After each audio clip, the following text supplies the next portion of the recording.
चलिए, good morning to all the students watching my video. मेरे video देखने वाले जितने भी बच्चे हैं, जितने भी स्टूडेंट हैं, सबको गुड मॉर्निंग है। चलिए, इंट्रोडक्टरी देयर का सीरीज मैं लेके पुनः आपके सामने आया हूँ। लगभग मैं 3 वीडियोज़ पर दे चुका हूँ और 2-3 वीडियोज़ और देने के लिए जा रहा हूँ।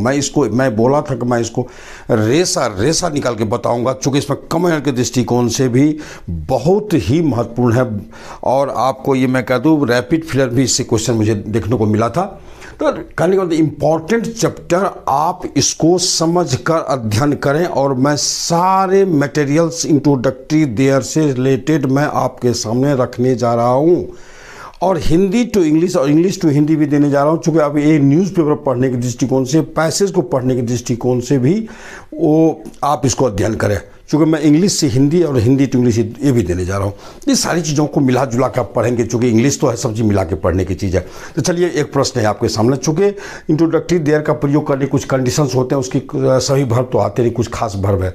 अब मैं एक प्रश्न मैं यहाँ रखना चाहता हूँ, वह है। अब आपके मन में बात उठती होगी, निस्संदेह राम, आपके मन में बात उठती होगी, क्या वह है तो क्या इसका अनुवाद देयर से बनेगा? क्या उसका अनुवाद आप देयर इज ही दे सकते हैं या देयर इज हिम होगा? क्या होगा? जैसा क्या ऐसा हो सकता है? ऐसा कभी नहीं होगा, और जब भी होगा तो ही इज होगा, ही इज ये होगा। ऐसा क्यों होगा, ये मैं आज आपको इसका राज खोलने जा रहा हूँ। जैसे कहने का मतलब है कि राम था, क्या इंट्रोडक्ट दिया कहते वो है, क्या देयर वाज राम दे दें? ऐसा नहीं देंगे आप समान तौर पर। चलिए, हम इसकी चर्चा करना चाहते हैं।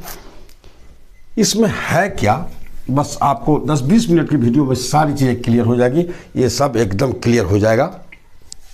देखिए, होता है क्या, हम प्रोनाउन की चर्चा करना चाहते हैं। प्रोनाउन की चर्चा, प्रोनाउन में क्या है आपको देखेंगे। जैसे प्रोनाउन को, इसका मैं लेसन तो नहीं पढ़ा रहा हूँ आपको, इंट्रोडक्टरी देयर के दृष्टिकोण से मैं इसको पढ़ा रहा हूँ। आप ध्यान रखेंगे इस चीज़ को। प्रोनाउन 2 प्रकार के होते हैं। इंट्रोडक्शन ऑफ प्रोनाउन मैं पीछे दे चुका हूँ और वहाँ भी मैं लिस्ट दे चुका हूँ, उसी लिस्ट में से कुछ उठा के ला रहा हूँ यहाँ। प्रोनाउन 2 प्रकार के होते हैं मेरे प्यारे बच्चों, इस चीज़ को आप जानें।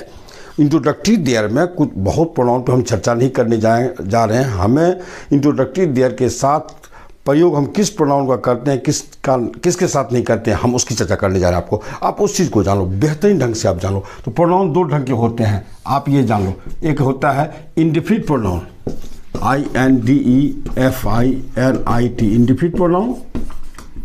और एक होता है आपका डिफिनिट प्रोनाउन, डिफिनिट प्रोनाउन। आप इस चीज़ को जानो। डिफिनिट प्रोनाउन में और इंडेफिनिट प्रोनाउन में क्या क्या प्रोनाउन आता है, जब हम उसकी सभी चर्चा करने जा रहे हैं। देखिए, इसमें आएगा someone, someone, somebody, someone, somebody, anyone, anybody, जिसका अर्थ होता है कोई या कोई आदमी, कोई या कोई आदमी। हम इसको दे चुके हैं इंट्रोडक्शन ऑफ प्रोनाउन में, आप देख लो मेरा क्लास, उसमें होगा someone, somebody, anyone, anybody, no one. Negative आप ले लीजिए, नो वन, नोबडी, नन। इसका अर्थ होता है कोई नहीं, कोई नहीं या कोई आदमी नहीं, इसका हम दे चुके हैं। ये होता है नो वन, नोबडी, नन। अब इसमें आता है एक और देख लेंगे, समथिंग, समथिंग या एनीथिंग। इसका माने होता है कुछ। हम पीछे भी इंट्रोडक्शन ऑफ प्रोनाउन में देख, कुछ या कोई चीज, कोई चीज। और फिर लास्ट में आप लिखो नथिंग, नथिंग माने कुछ नहीं। देख लो आप ये सारी चीजें। तो ये आपके हुए इंडेफिनिट प्रोनाउन। बस आप इसको रखो, आप बहुत इंपॉर्टेंट चीज है। Someone, somebody, anyone, anybody, no one, nobody, none, something, anything, nothing. बस आप उसको ऐसे याद करते चलिए। आप सबका अर्थ मैं दे चुका हूँ और मेरे ख्याल से आप इस चीज़ को जान लो। अब आइए डिफिनिट प्रोनाउन की बात मैं करता हूँ। डिफिनिट प्रोनाउन में होता है, आप इससे परिचित है, I, we, you, he, she, it, he, she, it, all these are different pronoun, ध्यान रखिएगा ये सब डिफिट प्रोनाउन है। और रूल मैं दे रहा हूं कि डिफिट प्रोनाउन अगर सब्जेक्ट बनता हो और इस सब्जेक्ट के साथ लिस्टेड वर्ब जो इंट्रोडक्टरी दिया, जो वीडियो नंबर 37 में दे चुका हूं आपको, 30 वीडियो नंबर 37 उसमें जो वीडियो में जो वर्ब दे चुका हूं वो वर्ब इसके साथ रहे तो भी इसके साथ इंट्रोडक्टरी देयर का यूज आप नहीं करेंगे, क्योंकि डेफिनिट प्रोनाउन के साथ इंट्रोडक्टरी देयर का प्रयोग नहीं होता है। और अगर कोई करता है तो भाई निसंदेह वो इंग्लिश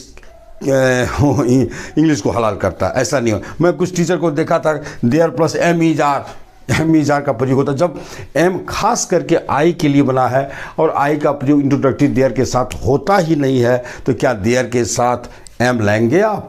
नहीं लेंगे, कदापि नहीं लेंगे। सर एक टीचर पढ़ाया है, मैं देख रहा था, वीडियो है मेरे पास लोडेड वीडियो, आप भी देखे होंगे। और तो आप आज से कसम खा लो कि देयर के साथ एम का प्रयोग नहीं होता है, चूँकि एम बना आई के लिए, आई डिफिट प्रोनाउन है, डिफिट प्रोनाउन देयर के साथ आता ही नहीं है, ध्यान रखिए। इसलिए मैं यहाँ लिख देता हूँ कि देयर नेवर कम्स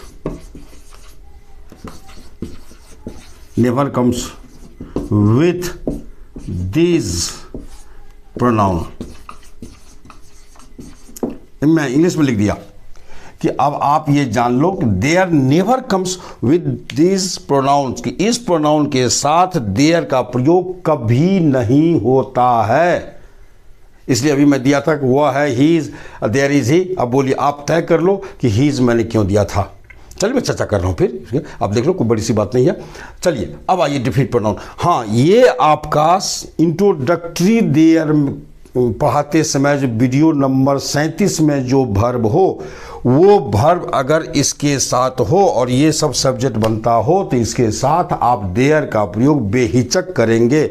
आप फिर से रूल सुनो कि ये सब सब्जेक्ट हो और इसके साथ वीडियो नंबर 37 में जो लिस्टेड वर्ब है, कहने का मतलब है, हाँ, था, थे, थी, होगा, होगी, होंगे, होना चाहिए, होनी चाहिए, होना चाहिए था, हो सकता है, हो सकती है, हो सकते हैं, हो सकता था, हो सकती थी, हो सकते थे, और दिखता है, दिखती है, दिखते हैं, दिखता था, दिखती थी, दिखते थे, और जान पड़ता है, जान पड़ती है, जान पड़ते हैं, जान पड़ता था, जान पड़ती थी, जान पड़ते थे, और आप उसके बाद रहता है, रहती है, रहते हैं, रहता था, रहती थी, रहते थे। ये मैं बोल दिया पुनः। इन सारे वर्ब में से कोई भी वर्ब इसके साथ आवे और ये सब सब्जेक्ट बने तो आप बेहिचक देयर के साथ ही इसका प्रयोग कर लो, देयर के साथ इसको बनाओ, देयर की मदद से इसको बनेगा और तब बनाइए आप इसको। अब मैं इसको साफ कर रहा हूँ, अब आप इसको स्क्रीनशॉट लोगे तो ले लो भाई। चूँकि मैं कल एक बनाया था, थोड़ा सा मैं बोर्ड पर आ गया था, आई एम सॉरी, थोड़ा पढ़ने के क्रम में थोड़ा सा रस्मन से उतर जाता है। आप देख लो, मैं इसको साफ कर रहा हूँ मेरे ख्याल से। आप सारे बच्चे आप आइए। हाँ, बोर्ड थोड़ा सा दिक्कत हो रहा है बेटा।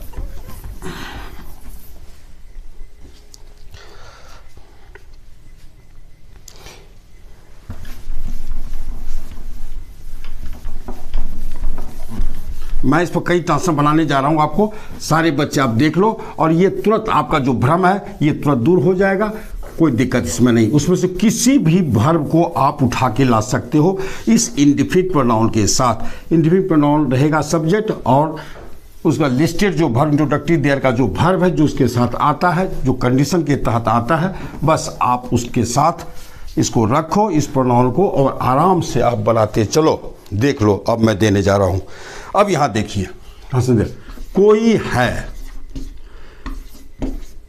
है, हाँ एक चीज मैं कह देना चाहूँ, सम और एनी से बनने वाला उसमें जो इंडिफिनिट प्रोनाउन है, सम का प्रयोग आप पॉजिटिव सेंटेंस में करेंगे, निगेटिव में करेंगे, सॉरी पॉजिटिव में करेंगे और इंट्रोगेटिव में करेंगे, यानी पॉजिटिव सकारात्मक वाक्य में और प्रश्नवाचक वाक्य में। और एनी का प्रयोग आप इंट्रोगेटिव में ही करेंगे और निगेटिव में। जब ये नॉट का प्रवेश हो जाए तो वो सेंटेंस ये आपको सिंपल हो या इंट्रोगेटिव हो, आप एनी वाले प्रोनाउन का यूज करेंगे। चलिए, कोई है, अब इसे ट्रांसलेट, ये देयर का वर्ब है, तो अब यहां दीजिए देयर इज समवन, या यहां दे दीजिए समबडी, देयर इज समबडी, घर में कोई है। क्या बनेगा भाई? देयर बस स्टार्ट तो बस उर्दू के मेथड से भाग पकड़ो, बाएं भागो। देयर इज, सीधे बात लिखिए, someone in the house, there is someone in the house, घर में कोई है।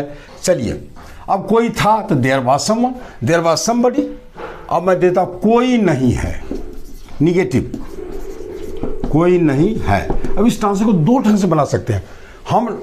आप देखिए इसको बना सकते हैं, देयर दे देंगे, इज नॉट, कोई नहीं, कोई का अंग्रेजी नॉट आ गया है तो अब हम सम वाला प्रोनाउन नहीं दे सकते, अब एनी वाला देंगे भाई। There is not anybody, आप यहाँ एनी वन भी भाई दे दो, हमें कोई ऑब्जेक्शन नहीं, इसके लिए कोई ये नहीं है, ऑब्जेक्शन नहीं है। आप एनी बडी दे दो, एनी वन दे दो।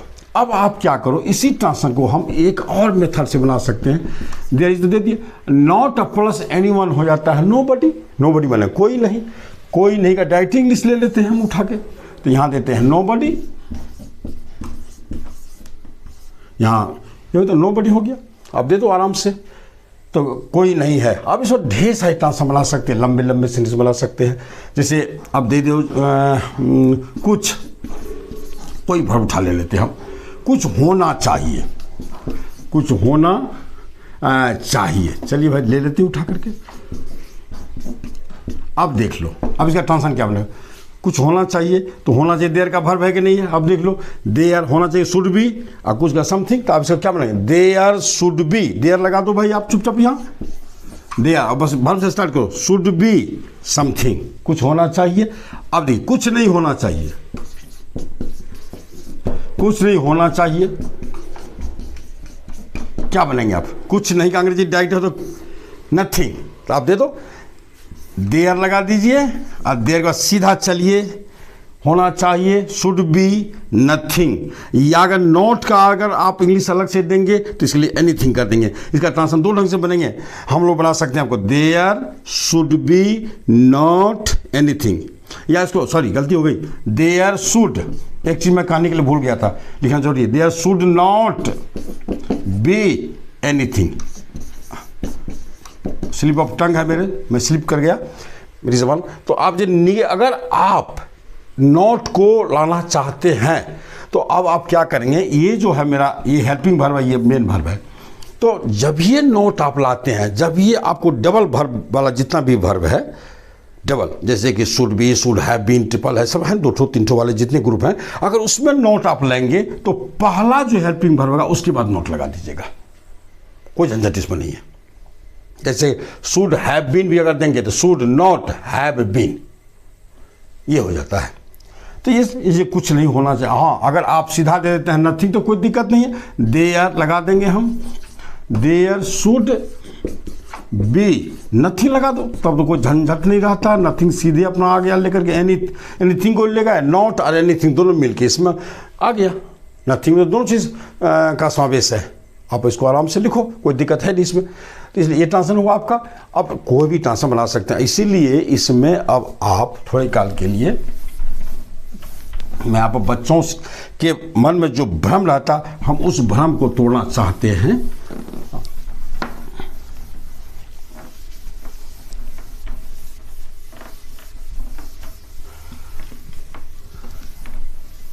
अब थोड़ी काल के लिए देख लीजिए, एक मैं कह देता हूँ, मैं हूँ, मैं इस पर हम चर्चा करना चाहते हैं। क्या हूँ आपका देयर का वर्ब है? आप अगर 37 नंबर वीडियो को उल्टा के देखो तो हूँ आपका नहीं आया है। जब नहीं आया है तो इसका मतलब ये तो हूँ तो पैदा लिया सिर्फ आई के लिए और किसी के लिए तो है नहीं, इसीलिए इसका मतलब हूँ जब न है तो आई भी न है। कहने का मतलब आई डिफिनिट प्रोनाउन है जिसके साथ इंट्रोडक्टरी देयर का प्रयोग नहीं होता है, इसलिए देयर एम आई कहना भयंकर भूल है। और किसी टीचर की वीडियो को मैंने देखा तो वीडियो है सिर्फ मेरे पास, मुझे थोड़ा सा शर्मिंदगी महसूस हुई थी। तो ऐसा आप नहीं करेंगे, आप ऐसा नहीं करेंगे, ये गलत चीज़ है। और बस अब थोड़ा सा एक चर्चा और मैं कर, वे सब थे, निसंदेह ये देयर का वर्ब है लेकिन ये डिफिनिट प्रोनाउन है, इसलिए इसके साथ आप इसका यूज़ नहीं करेंगे, ध्यान रखिएगा। अगर आप कहते हैं देयर वेयर दे तो सीधा गलत है, देयर वेयर दे सीधा गलत, दे वेयर दे वे सब थे, आप इसका यूज़ करो, कोई दिक्कत है नहीं। ये सब चीज़ होता है। इसलिए देयर का प्रयोग हम लोग सदैव इंडिफिनिट प्रोनाउन के साथ करेंगे, डिफिनिट प्रोनाउन के साथ नहीं करेंगे। फिर से मैं बोल जाता हूँ आपको, आप सारे बच्चों के लिए एक रूल पुनः मैं मुंह से बोल जाता हूँ, चूँकि अब मैं इसको इंड कर रहा हूँ, कि अगर इंडिफिनिट प्रोनाउन सेंटेंस में हो और इसका वर्ब, अगर वो लिस्टेड वर्ब जो दिए हैं इंट्रोडक्टरी देयर में जो यूज़ होता जो वर्ब, वो वर्ब हो, तो ऐसे सेंटेंस का अनुवाद हम इंट्रोडक्टरी देयर से करेंगे। मैं फिर से बार बोल के इंड कर देता हूँ कि इंट्रोडक्टरी देयर के साथ प्रयोग होने वाले जो वर्ब हों वो वर्ब सेंटेंस में आवे और उस वर्ब का सब्जेक्ट इंडेफिनिट प्रोनाउन बन के आवे, तो ऐसे सेंटेंस का अनुवाद हम देयर से करेंगे। और डिफिनिट प्रोनाउन हो और उसका और देयर में आने वाले वर्ब भी हो, लेकिन उसका अनुवाद हम देयर से नहीं करेंगे, चूँकि डिफिनिट प्रोनाउन के सब्जेक्ट बनने के बावजूद भी इंट्रोडक्टरी देयर का प्रयोग नहीं करते हैं। ध्यान रखिए इस चीज़ को। कहने का मतलब इंट्रोडक्टरी देयर का जो वर्ब है वो वर्ब है, उस वर्ब का सब्जेक्ट डिफिनिट प्रोनाउन बन के आया हो तो आप उसका यूज़ नहीं करेंगे देयर से। आप सीधा वर्ब दो, सब्जेक्ट दो, मतलब प्रोनाउन दो, प्रोनाउन में वर्ब बैठा दो। बस अब मैं इस पर इतना ही रूल मैं दूंगा और इस पर ज़्यादा कुछ रूल नहीं। अगर आपको कुछ बनाना हो, कुछ ये, तो आप डिमांड कर दो, हम आपको कुछ मटेरियल भेज देंगे इस पर वर्कआउट करने के लिए। बस आप तमाम बच्चे, मैं क्लास इन करता हूँ, आप तमाम बच्चों को बहुत बहुत धन्यवाद। और भाई मेरा सब्सक्राइब करो, शेयर करो, अरे भाई ये सब चीज़ तो करो, दनादन करो, पढ़ो, मज़े लो, और ये सब चीज़ भी कर दो, है ना। आप सब्सक्राइब करो, लाइक करो भाई, कमेंट भेजो, कमेंट तो एकदम ज़रूर भेजो भाई, शेयर करो, ये सब चीज़ आपको करते रहना चाहिए। इतना मेरे कुछ आपको खर्च नहीं होता है, लेकिन मेरे लिए बहुत बड़ा सही हो जाता है। बस इन्हीं शब्दों के साथ आप तमाम बच्चों को बहुत बहुत धन्यवाद। थैंक्स।